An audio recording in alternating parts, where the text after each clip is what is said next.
episode 5. I think so. I've completely lost track. Yeah, it's episode 5. We had a small technical hitch on the last.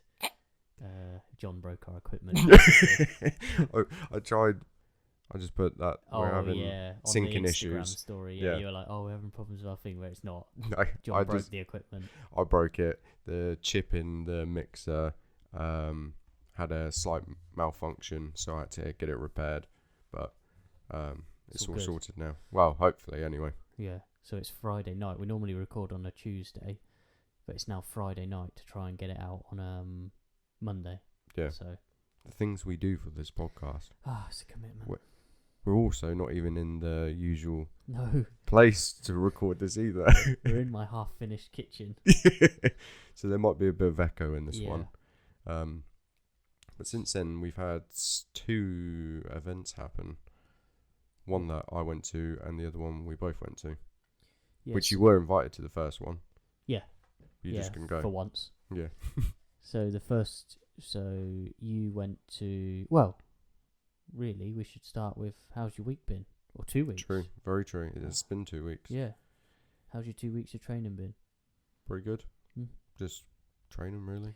Did you... I haven't done anything different this time around. Yeah, didn't you go to the Ippon Open Mat? That would have been in this 2 weeks. Was it? Yeah. Yeah, it would have been, because it would have been the Thursday before I went to Polaris. Yeah. Yeah. Sorry. Just moved my chair. Yeah, that was really good. I got messed up. So the lapel bullshit that I do at the moment. Yeah. I did it to a few people, and then there was a black belt watching, and he saw it, and then he asked for a roll, and then he knee barred me like 3 times. I was like, okay, I need to readjust this. use your lapel with this. Yeah. Yeah. So you've done that. But normal training, just as much as you can. Just as much as I've been able to with work and everything. Trying to balance it, not dive too deep into it. And currently feeling relatively injury-free apart from my shoulder. Just constantly, I think the cold air as well, just getting to it. Yeah. Is making it worse. I've noticed that with my right knee. Yeah. Yeah, being outside, because this week I've been really cold at work. And yeah, my right knee's like just aching. Yeah. So, yeah. How's your week been? Well, 2 weeks. 2 weeks. Not too bad. No. Yeah, just again trying to train as much as I can. I've obviously building a kitchen and working. Yeah, so it's been crazy, but yeah, it's been pretty good. I don't think I've missed much days training. So nope.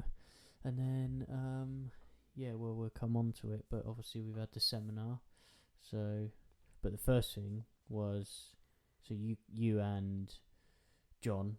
Yep. Well, John randomly won some tickets to Polaris, didn't he? Yeah. And he gave me the spare one. Yeah, but he only found out like a couple of days before, I think, because he messaged me and was like, "Oh, what are you doing on Saturday? Are you still going to Polaris or something?" And I was like, "Oh no, I can't. Like I'm too busy." No. And then obviously he gave you the spare ticket, so you went up. It was a pretty good card. Oh, it was good. I definitely think the one in Poole that we went to before was a better event. Like the fights, I think, were a bit more exciting. Yeah. But then the one in London, I was pretty tired as well. So I watched the prelims because they were obviously free. Yeah. On YouTube, but the main card I didn't watch, but someone who did watch said to me that it wasn't sort of because the guy that watched and then told me. Also came to Poole with us. Okay. And said the same thing. He basically said that the main cards just weren't as exciting as the Poole main cards. No. Yeah, so but obviously I didn't watch it. So I thought the event was brilliant. Like it's the first time I've gone to watch a Polaris in London and do like the travel and stuff. And I haven't really ever been to London, so like just getting the train and the tube was a bit of fun in itself. Yeah. But it was completely sold out. And it was a really nice venue as well. Like every seat from where I could see, like, was decent. Yeah. Decent view of the mats, and there was definitely a few fights that I thought was exciting.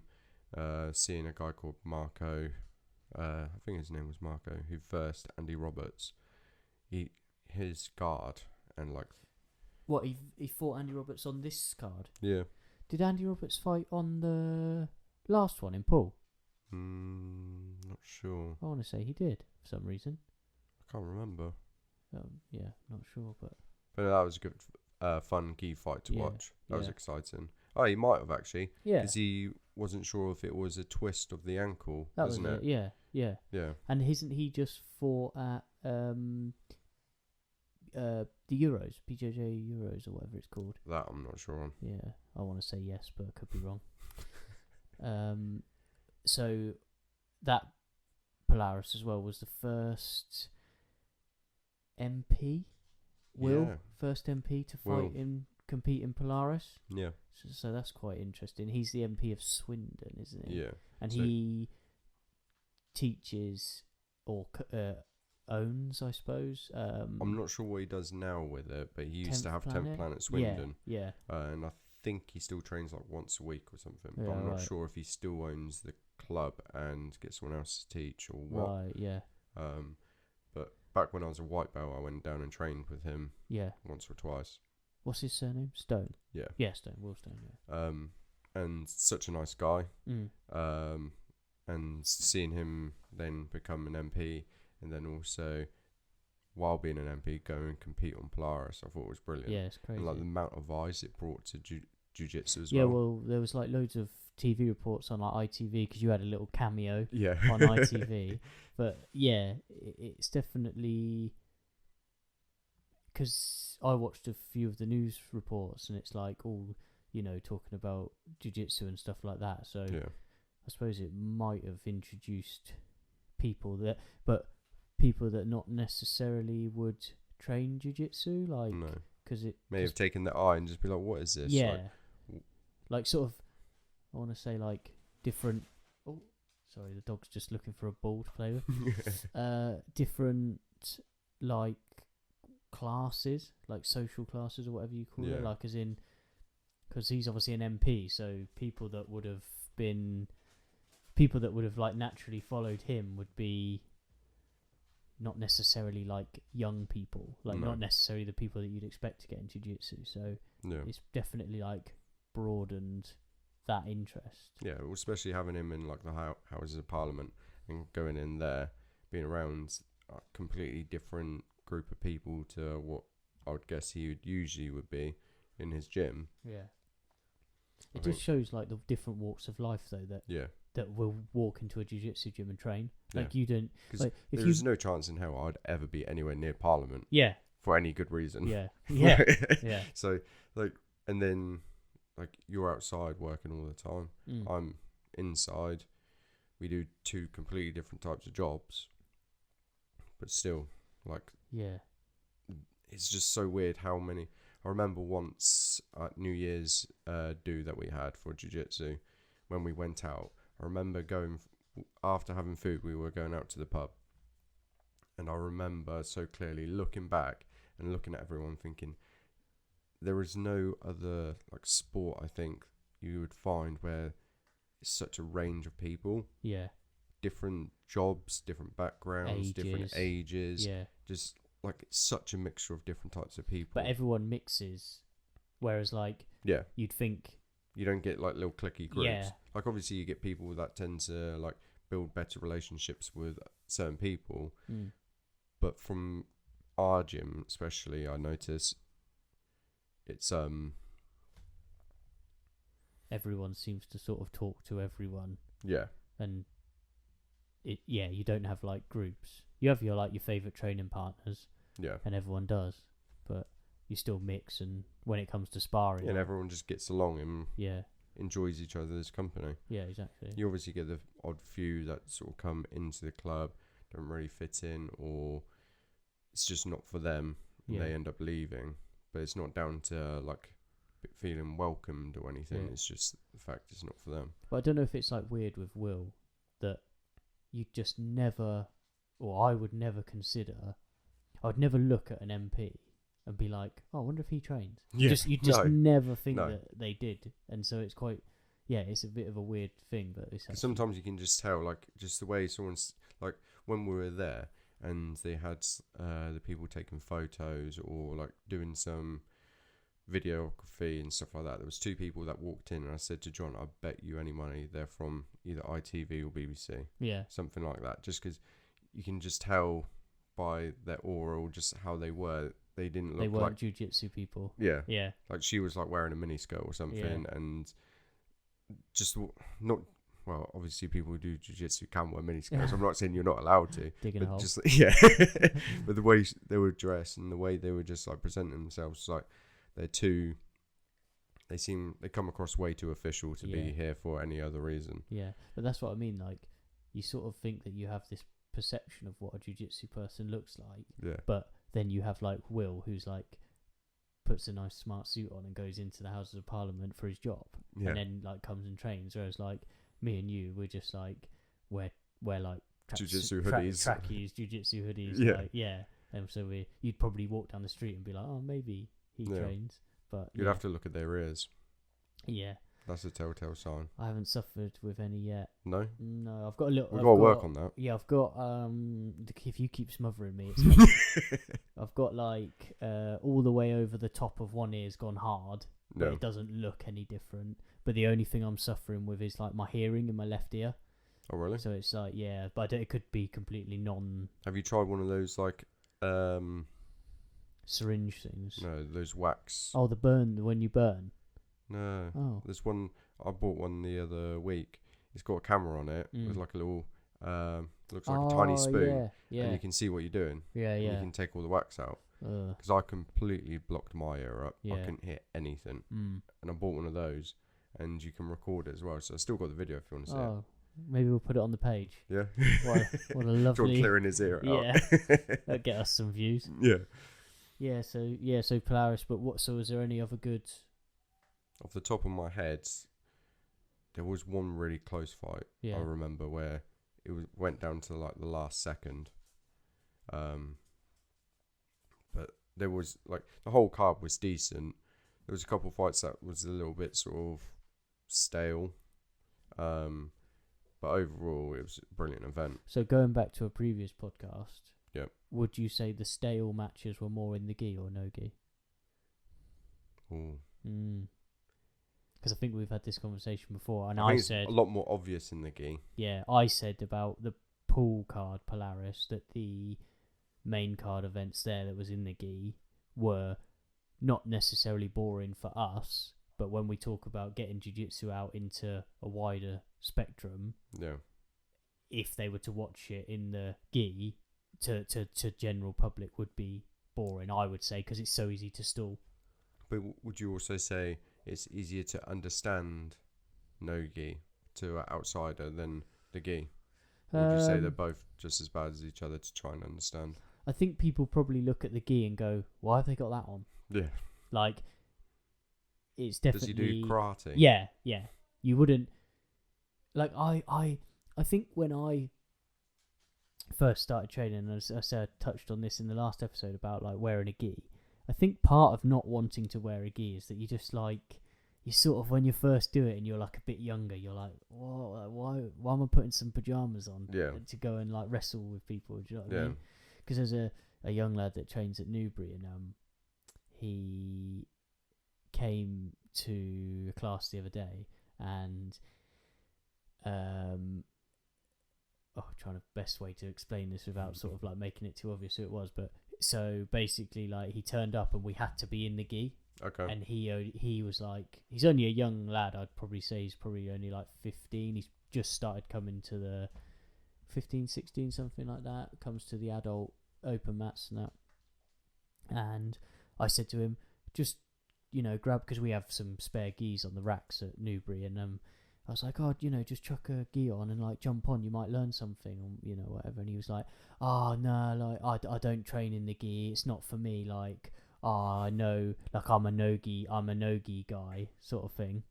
And I was literally like, Harry, afterwards, I was literally like, it doesn't even, like, just doesn't want to try. But has he ever done the gi before? Yeah. Oh, yeah, that's right. Yeah. But I think I said it before, didn't I? Like, you just have to commit to it. Yeah. You just have to like commit to it. I can see why some people just like bin it off straight away, just because it can be so frustrating. Yeah. Especially like with the stuff that I'm doing at the moment. Yeah. Even I can see purple belts just giving up. Yeah. Just being like, I'm just done with this. Eventually, everyone's just going to be no-gi. Yeah. But yeah. So don't know really. I think it's more of like I want to say like, like a cool thing. Like I think people think that no-gi is like cooler, if you know what I mean, in brackets sort of thing. Like gi, I can get it. See the gi as like an old man sort of thing. Yeah, like you said, it's like, do you do like kung fu or something and break bits of wood with your hand? Like, but I don't know. I think my eyes were opened up to the gi more as I've come back to train at Newbury, and for the last few years, like I say, I've really started enjoying it, and then I appreciate it more when I watch things like Polaris or any sort of event on YouTube or whatever. So me and John both said, like, back on the train coming back, we're both saying we just want to get back and just open up for an open mat. Yeah. Like, as soon as you just watch Polaris, it just makes you want to go back and just play. Yeah. And just do it. Yeah, 100%. But unfortunately, I didn't get home till like 1 a.m, so it was a good open mat. Yeah. Sean will probably still be awake at that point. Sean probably just waking up. Yeah. But yeah, so what did we have happen the other day? What, yesterday? Yeah. So we had Sensei Yuki Nakai come for a seminar. Yep. So I've been to a couple. Well, I've been to 3, 4 now. 4. I think so.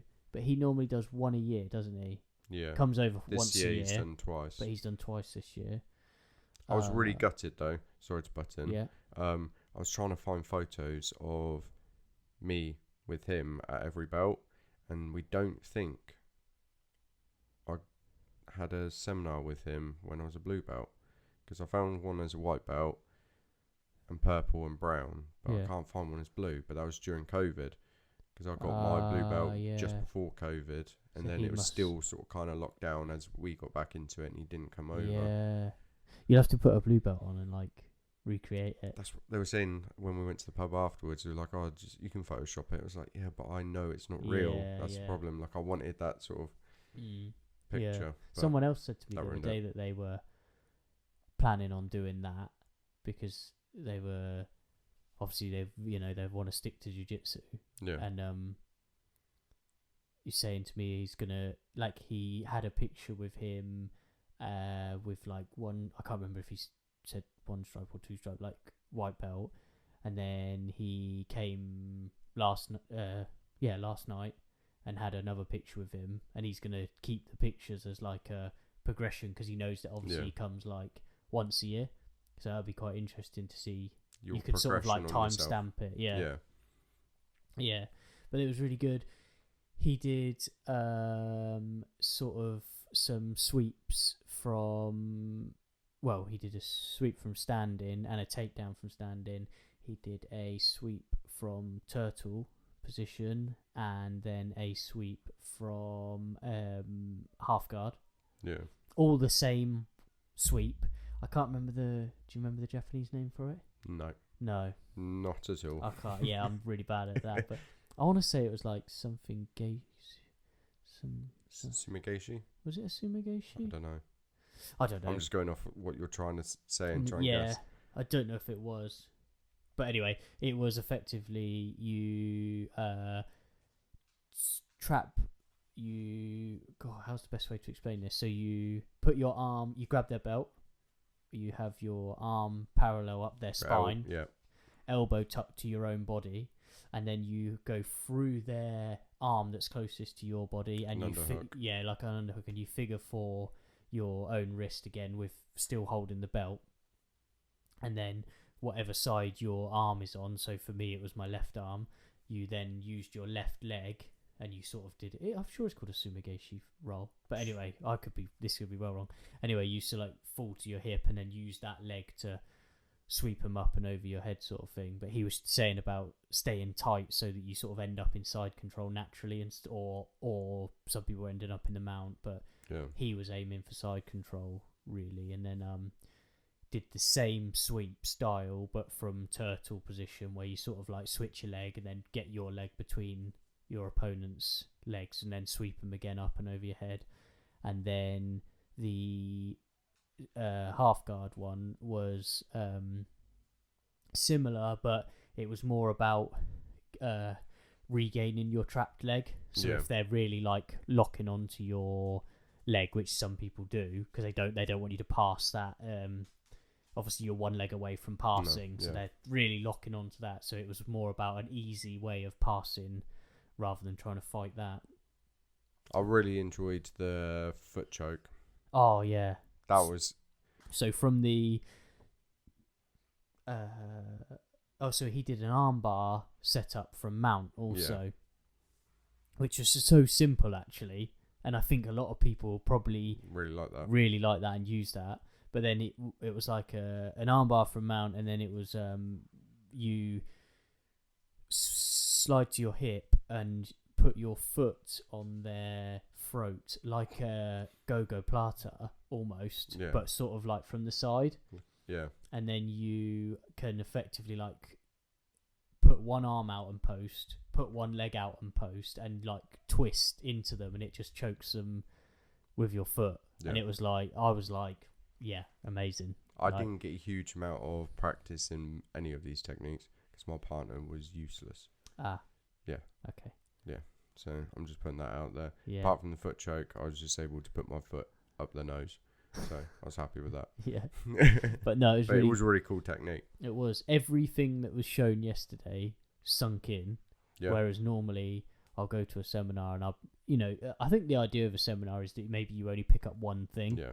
But for some unknown reason, everything he said yesterday, I was just like, yeah. Everything clicked for you. you. Yeah, I was like, yeah. And I'm going to make an effort on like an open mat or whatever. And I'm sure, so our coach Bernie will more than likely, which he normally does on like maybe Monday or whatever, he'll normally cover sometimes what was done in the seminar, so that if people weren't there or if people want to practice it or whatever, so that'll be quite good.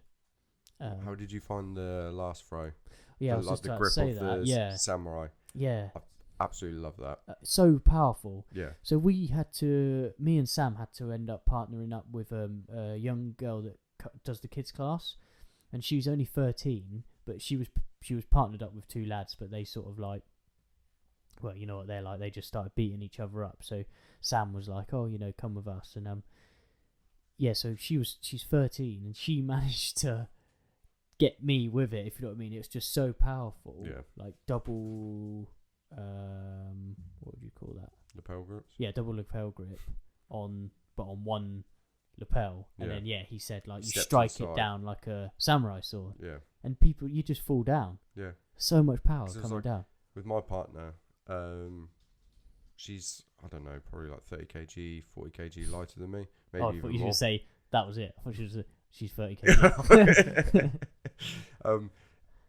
And she was just doing it with ease. It was like it was nothing. Yeah.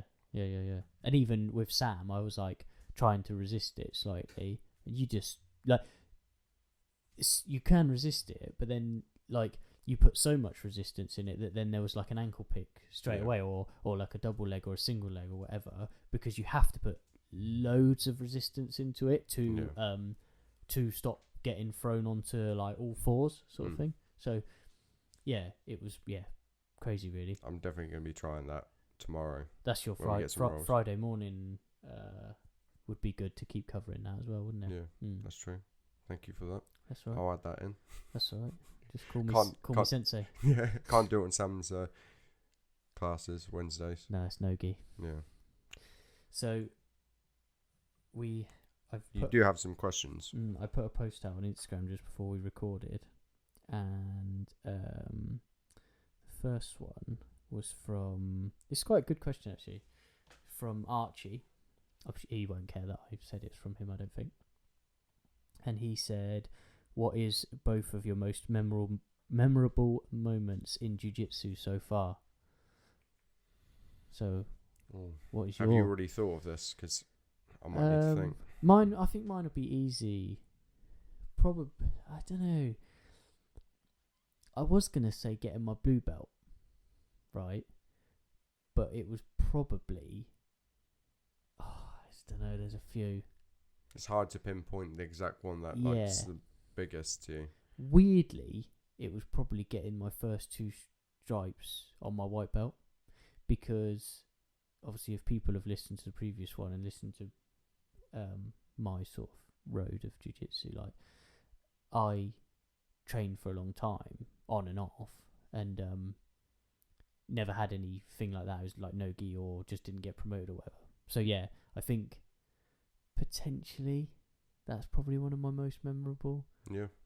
Just because it sort of like sparked my path of like sticking around and training. Yeah. I say I want to say that, or really getting my blue belt, but a blue belt's a big thing. A blue belt felt huge. Yeah. But strangely not as big. I don't know, did it? Yeah, I mean, did it feel like when you got your blue belt, like like a weight had lifted almost, but then it sort of just tapered off quite soon after, and was just like, it's kind of weird now, because I think, like, obviously you've done white, blue, purple, brown, but so you could, I don't know if you'll agree, but when you're a belt, you kind of forget that you were ever another belt. Yeah. Do you know what I mean? So like, I'm a blue belt now, and I kind of I haven't forgotten what it's like to be white belt, but like, you just like, yeah, have a blue belt now, sort of thing. It's a bit strange. Yeah, you kind of forget that you were a different colour. You had a different colour around your waist. Yeah, before. yeah. Cause yeah, I'd say that. I'd say I've like. It feels really weird for. I'm guessing for you it'd probably be the same as well, but to try and think back on of when yourself was like a white belt, try and think back to that long ago. Yeah. And be like, how did I not know this, and like the amount of effort that went into get to where you are as well. Yeah. Like it's insane amount of effort, and like I think it was strange just getting messed up every single day for 6 months. I don't really remember that. No? Not saying it doesn't. So you're saying you're just good for no, the start? No, that's what I was going to say. Not saying that I was the best. ever not there, but I think because it was so long ago, like your journeys from start to finish is still going. Yeah. Whereas I've like dipped and dabbed, blah blah blah. But it never stopped as such. It's like you took like hiatuses. Time off, yeah. So, but I think because it's been such a long span of time, I don't remember the days of just okay. Thing is, forget like what it was like the first month of training. Yeah, but because I still get absolutely battered now, it's like I think maybe that's why. It's just because it's been continuous. But yeah, definitely one of my most memorable moments is probably getting stripes, and then definitely blue belt. But yeah, I'd say like the first stripe is a big one. Cause it's like getting recognition for getting smashed for the past like 3-4 months or whatever it is. Yeah, it's like I feel like I'm doing bad because I'm just getting annihilated constantly. But I'm doing something right. Is it? I've seen a video before, and I can't remember if I get this right, but is it something like the white belt is just the belt of survival, isn't it? Yeah. Like you've just got. Yeah, there's a book that I've got of like showing techniques from like white up to black belt, and it says like white belt's just all about survival. Yeah. Just trying to survive, and then blue belt, I think they say is more like sweeps, maybe. It's like learning, then, isn't it? Yeah. You're sort of learning at blue belt, which is weird because you'd think you'd do like your core learning at white belt. Mm. But yeah, I've not necessarily experienced, but I've like read and heard from other people that everyone says, like white belt's just a belt of survival, which is just get through it. Yeah, just get through it. That's it. But like, you get a stripe, and you get another stripe, and you get another stripe, and you're like, oh, what's going on here? Yeah. You know, like you feel like you're not improving. You're getting battered still, but it's not as bad as before. And you're able to go to the end of like a class and still be able to make it without having to sit off. Yeah. And it's all those little things that just steps along the way. That's it. You may not feel like you know techniques because you're going to try it on someone who's more experienced, and they're going to know exactly what you're trying to do because you're making it so obvious. That's it, yeah. And it would just feel like it doesn't work. I follow a guy on Instagram. I'm sure a lot of people follow him, but he's called like Choke Some More. Okay. And he's a black belt. I'm not sure where he trains out of, but I think he's sponsored by like Manto and stuff. And he just does some quite cool videos. He does like really like random submissions or like random chains. And he did a video the other day, and it was like advice to new blue belts. And it was like you've gone through your like the worst times, and then he was just saying that basically you should then have like 2 or 3 or even one move that you're just like really good at, and like you can get it all the time, and then you just build your game from there. And then purple belt, you'll be like really good at that, and then you're still building your game from there. But like all of your jiu-jitsu basically leads down to like one core or 1 or 2 or 3 core moves that you like, you know, every time you're like, I can hit that. You can go back to and know it's going to work. But at white belt, you wouldn't necessarily have that. No. Because you don't really know. Yeah, I'd say like white belt is basically survival, isn't it? Yeah. You're not expected to know everything. You're not expected to choke people. High level, well, obviously not high level, but you're not. It is just basically survival. When I try and think back to then, it was different for me because most of the club was just white belt. Yeah. Whereas now, I think I was saying it to one of the guys who's just got their blue belt. They were saying like, because we give fresh blue belt a Shark Tank. Yeah. And they got absolutely annihilated. And they just like, it just seems even harder now. Yeah. But it's getting through that white belt is so difficult. Yeah. Isn't it like... And it's so much easier for people now because of how much experience is in the club. But also difficult in its own way because you're just getting smashed. Yeah. And it's definitely... I remember getting my blue belt and I was like... You know, like when you're sort of like submitting a few blue belts or whatever, when you're a white belt and you're like, yeah, I'm the best. And then all of a sudden you get your blue belt and no one goes easy on you anymore. No. And it's like, no, I'm the worst. I'm shit. But it's like, even so on like a Tuesday when we have that training mate's garage, it's like, if we have a white belt that comes in, trains with us. And if I was in his shoes, I feel so lucky in the fact of like being don't bark. I feel so lucky to be able to get training in every week with brown and purple belts. Yeah, exactly. Yeah, and blue belts. It's like, back then when I was his level, I feel so lucky to have that opportunity. Yeah, exactly. 100%. And the improvements that will make out of you, I think. And it's also remembering that, like, so when you train with like that group of people, you as a white belt or a blue belt, or you know, you might get absolutely smashed. But some of the best times to learn is from that. So like, I can't remember who I was saying it to the other day, but basically I kept getting someone with the same submission, and I was like, but if I keep doing it on you, eventually you'll be like, I shouldn't be putting my arm there, because every time I put my arm there, he's armbarring me or whatever, or he's getting a Kimura grip on me. So it might feel like you're getting beaten up, but you'll make a lot of progress. Yeah. Weirdly, by doing that, if you know what I mean. Yeah. That's why I always look back at it as like a video game. When anyone asks me about jiu-jitsu, I say it's like a video game, because you'll do a level, and if you die in that level or something goes wrong, you reset, you go again. And it's the same with jiu-jitsu. Like, you make a mistake, you reset, and you go again, and you try and not make that same mistake again. And that's all it is. And it's also just a real life video game. Not having the fear of tapping. Like, I watch some people still like just hold on for dear life. Or I watch some people roll and they're like, say like 2 white belts, they're like absolutely out for blood with each other.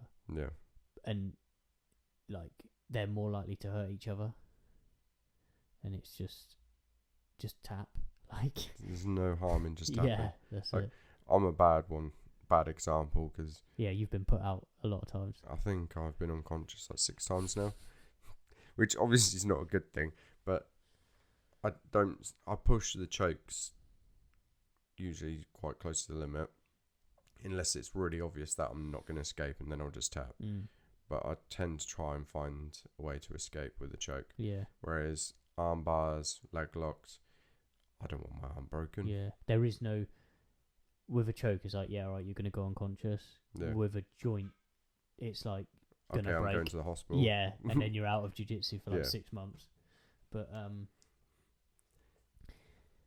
so that was a bit of a random tangent that we went on there, and it was coming off of Archie's question of, so... I don't think I ever answered No, my that's most what I mean. memorable.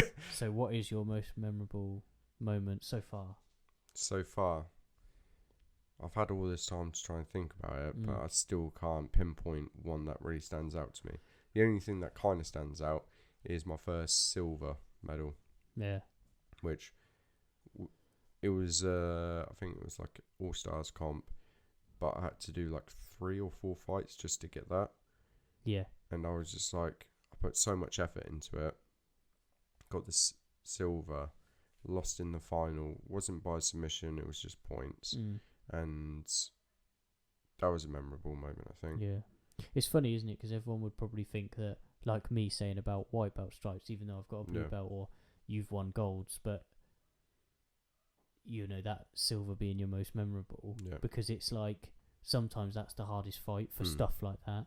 Like, it'd either be that or the fact of going through dark times and knowing walking in that club and everything's going to be alright. Like, soon having a day where you just don't want to do anything, don't want to talk to anyone, you don't feel like wanting to be around anyone, you just want to sit alone, but pushing yourself to get up, walk to the gym or drive to the gym and walking through those doors, and then everything just changes. Effectively, everyone's most memorable moment should be the day that they walked through the gym first time ever. Yeah. White belt's the hardest belt to get, isn't it? Because you actually have to turn up. Yeah, you have to buy the stuff and turn up. Yeah, so... And that was a scary one. Like, first time trying it, nervous as hell. And everyone is. Yeah. Yeah. But there's no harm in trying it. No. Anyone... Even if they've tried and it's not for them, innit? At least you've done it. You got over that. Like, for me, it was a little bit easier because my brother did it, so I sort of went to the first class with him. But it's such a welcoming atmosphere. Yeah. No one should be scared of just walking in and giving it a go. No, 100%. It's not a question, but it might spark a bit of a topic. Yep. So Tommy put, can you do an instructional video on how to tie a belt? Because the picture I put up is you in a white belt with it not tied. But it brings me to something that I saw on another video on Instagram the other day. There's a black belt who runs a gym. Okay.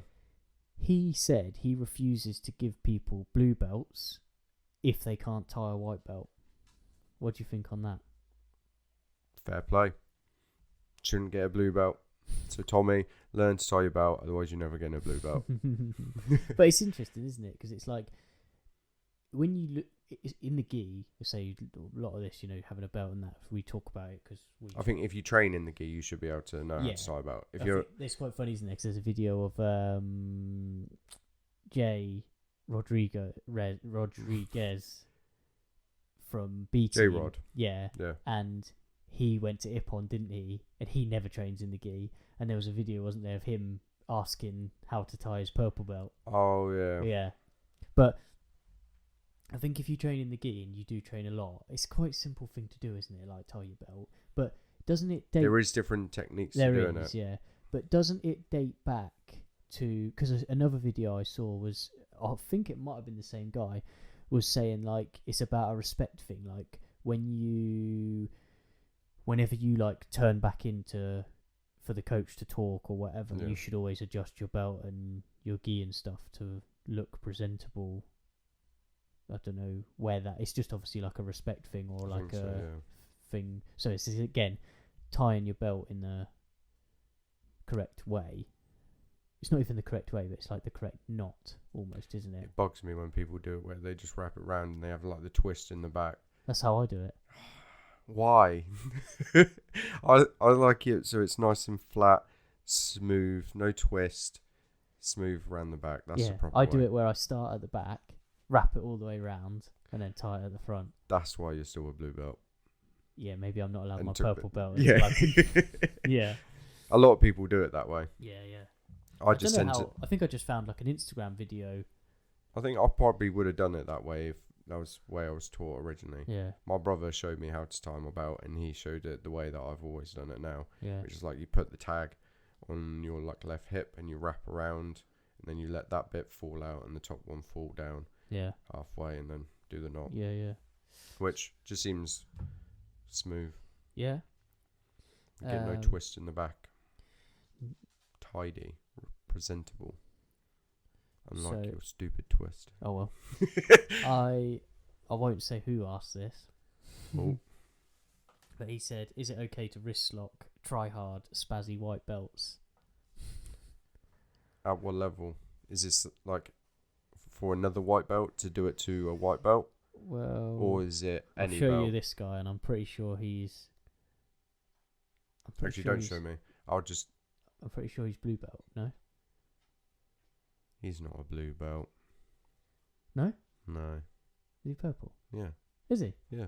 Oh, sorry. Hang on. He shouldn't be a purple. He should be a brown belt. I'll start this again.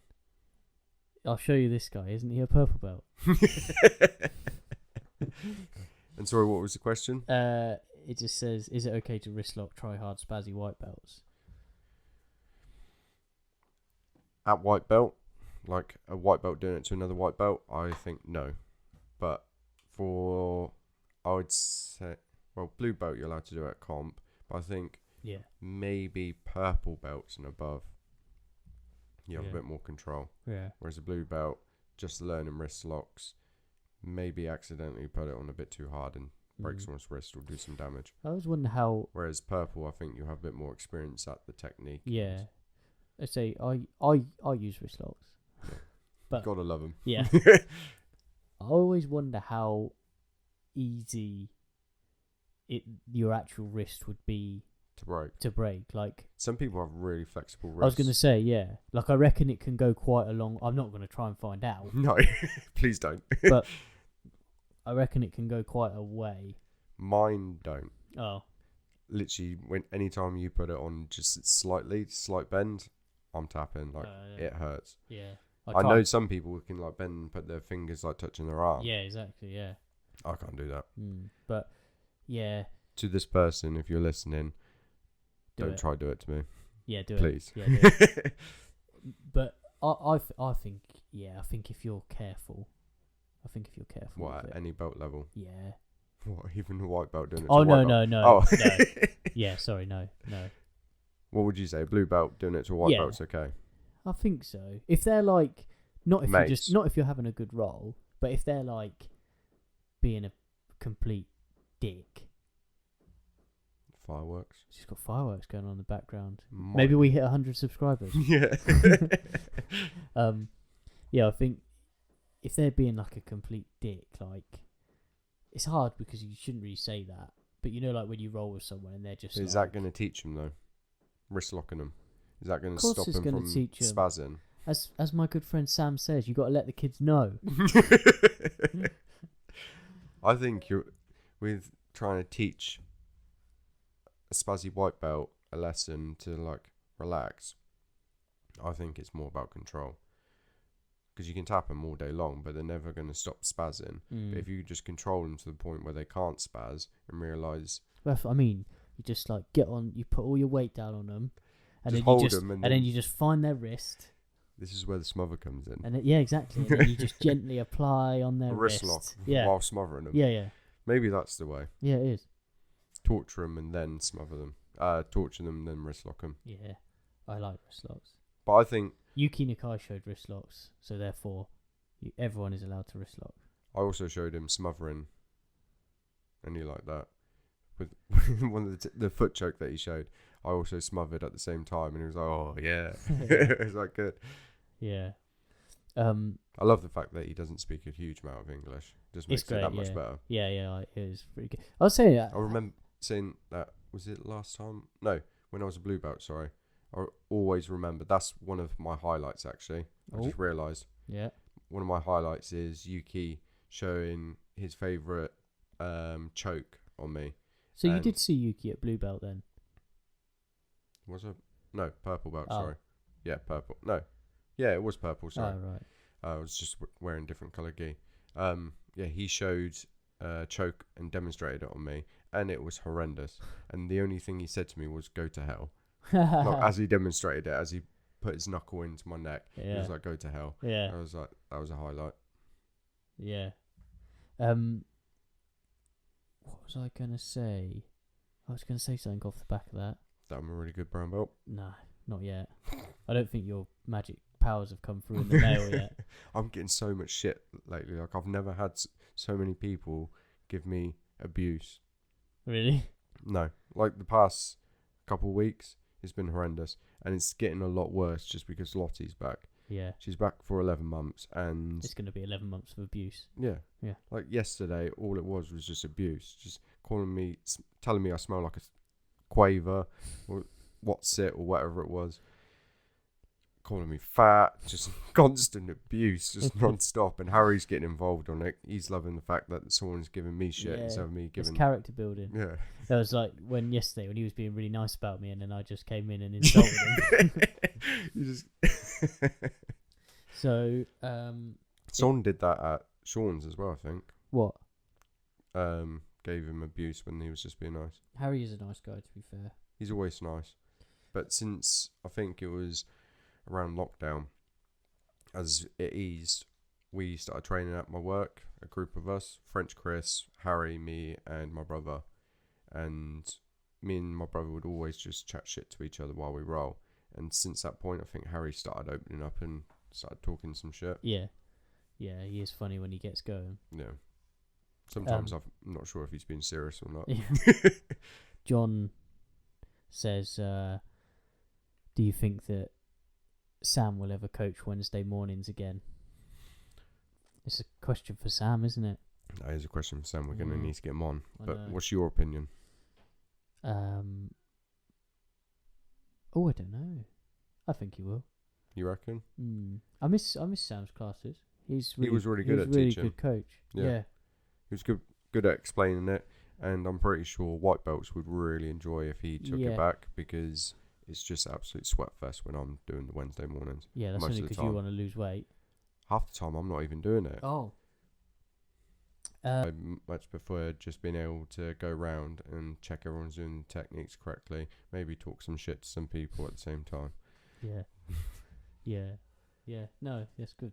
It makes sense. Yeah. Makes sense. Because as I said, like, if I jump in and start training, the people who... They might be doing it wrong, or... Yeah, and they'll just think they're doing it correctly, and I'm not there to then check the technique. Yeah. So... But going back to Sam's coaching... Yeah. I think if he could get a evening class, I reckon he'd be all over that. Yeah, 100%. I just think that sometimes mornings don't work for people, but especially when you have kids and stuff as well. But some of his stuff that he was teaching, however when ago, is still, used now or whatever. But when he make it sound like it's like some sort of prophecy. He is. Like his techniques are still used today. They are, yeah. Taught all those years ago when he had hair. Yeah. Yeah, I think when he covers classes, people really enjoy it. So he's definitely wasted if he doesn't go back to coaching, 100%. Yeah, but I think the evenings would be better for him. Yeah, because I know sometimes his structure for the Wednesdays is just as bad as mine. Yeah. But we won't go into that. Yeah. Another question that was asked. This was asked a couple of weeks ago, I think, it's actually quite a good one, was about hygiene. Oh, hygiene. Yeah. Okay. What did you say? Prestige. Oh, yeah. I think that would be a great thing to do. When you get your black belt, you just have to go back to white belt and start again. And just have like black stripes on it instead of white ones. Yeah. But you'd have just like, how would that even work? Like, You just like. I think it should just be decision, because like obviously people who don't know, prestige is like a Call of Duty thing. Once you hit max level, what was it, 55 or something like that, 54, yeah. You click prestige and then you get a nice new badge that shows you're a prestige, and then you go back to rank 1 and have to do everything again. So I think, but you never had to. You could stay max level and never prestige. Yeah. So I think that should be an option. You but then competition, that would make things a right mess. When Elon Musk takes over with his Neuralink chip, he'll just be able to reset all of your knowledge. One day you could say, "Do you know what? I've learned everything. Jiu-jitsu. I've completed it, and I'm gonna. Do you know what, Elon? Just reset my brain. I don't want to know anything anymore." And then you just start again. But what you do remember is that you did know everything at one point. So that would be really frustrating, wouldn't it? We're on to something here. I think so. I think we could even start a whole new competition scene on this as well, just for prestiged jiu-jitsu athletes that they've lost all of their knowledge. Yeah.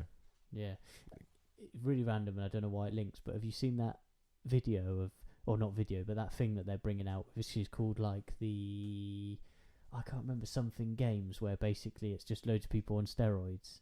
Yes. And they're gonna do like an Olympic Games, but for people on steroids. Joe Rogan had the people who are making it. What's it called? I can't remember. But that's gonna be insane. Yeah. Is it gonna have fighting in there as well? I would imagine so. Yeah. Yeah. Imagine that. But everyone in jiu-jitsu is on steroids anyway, so it's just like normal to them. I'm not. No, but you might as well be. Yeah, but it'd be interesting.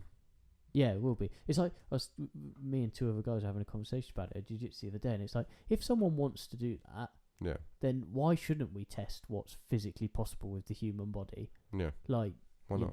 If they wanted to. It's just the people who try and do do competitions that steroids aren't allowed, and then they abuse that, just try to get an upper hand. Like a particular man that I got a picture with at Polaris. He's a good man. He just made a silly mistake. I'm still waiting for his call out. But yeah, why not? Isn't it a bit weird actually, going off that, like, that apparently in Brazil steroid use is just like completely accepted. Well, it's just like taking Nurofen, I don't know. It was either a book I've read or like a documentary, and they were saying that there's people like shooting up at the side of the mats, like in Brazil. It's just, that's why I think the only time people really get tested for steroid use in jiu-jitsu, isn't it, is when it's run by UFC. Yeah. So any other event they don't get tested, because it's like, well, Gordon Ryan, supposedly the best in the world, is fully like, is he open about his steroid use? Yeah. Yeah. So, but he's absolutely jacked off of it.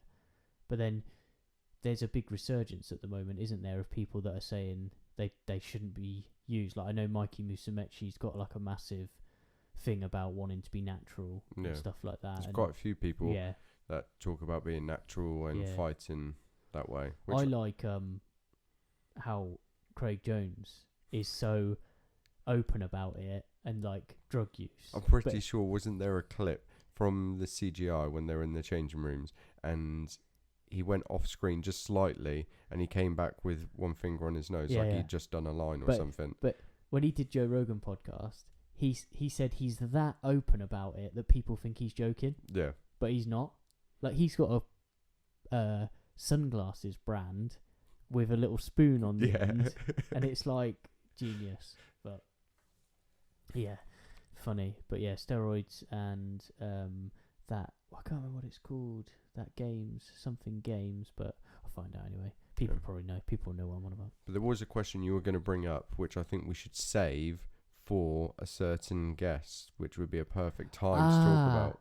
Okay, yeah, because we had a question. We need to speak with him, because I did send him a message, but I haven't looked. Yeah, I replied to him. Yeah. Oh, did you? We had a question about hygiene. It was linked to a question we were asked a couple of weeks ago about etiquette and do's and don'ts Okay. of jiu-jitsu, and I think a question that came up afterwards, or someone mentioned to me or something, said that we should have spoken about hygiene. But yes, Hygiene will be hopefully potentially the next one. I don't know what you had said to him. I think the first, no, probably not next one. Within the next couple of weeks, it'll be out within the next couple of weeks. Yeah. We've actually got, like, for our small amount of following, we've actually got quite a few people that are wanting to come on because and I know just from our club we've got a few people there that want to come on, which we haven't spoken about yet. People with interesting stories. Yeah, really interesting stories. Yeah. But yeah, that will be a good one when we get him on, and perfect opportunity to talk about hygiene. 100%. So, I suppose not because it's not because he's got a problem with hygiene. He's saying It's just what he does. Yes, is involved. Yes. So, cool. Well, bit of a random one. Yeah. Bit of a random one. You may have heard a couple of like echoes or noises, because, like half-made kitchen and dogs running eating some around toys. Yeah. We just had to make do because we've missed a week and we're late recording, but we're back on track now. Yeah, I packed up all the equipment, got over to yours. That's it. Smash this out. Sorted. Right. Cool. What Episode 5. are we having for dinner? Nothing. You've had enough. Road to 90, baby. Right. Adios. Nice one. See you later.